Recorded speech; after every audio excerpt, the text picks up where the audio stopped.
Now, starting your investing journey can be scary, and that's understandable as your money is at stake. But a lot of the mistakes that we make are actually more psychological in nature. So here are the top 3 mistakes that I see beginner investors make and how we can avoid them. Number 1, selling when the market falls. Now, this is one that we can say is easy to avoid because we just tell ourselves not to do it. But a lot of investors actually get freaked out, and that's very understandable because you see the value of your portfolio fall. And when stock markets fall, they fall very fast. But we have 120 years of market data saying if the market falls, it will eventually recover. So we just need to keep that in mind.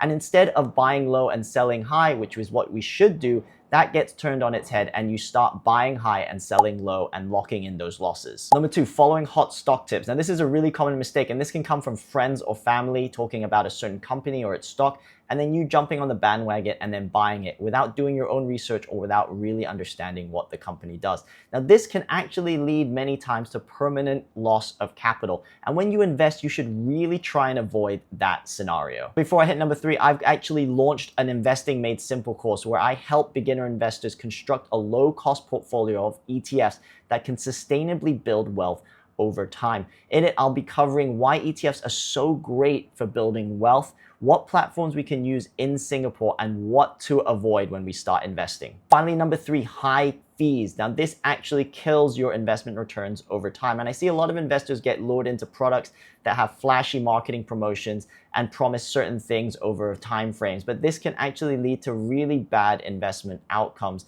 over time. For example, a low-cost ETF can be 1/10 or 1/20th the price of some of these products, and that can reduce your actual capital return by up to 35% if you're invested into these higher cost products. There you have it, 3 common mistakes I see beginner investors in Singapore make. If you want to automate your investment process and make it low maintenance so you can go out and live life, then do check out my DIY investing course via the caption below.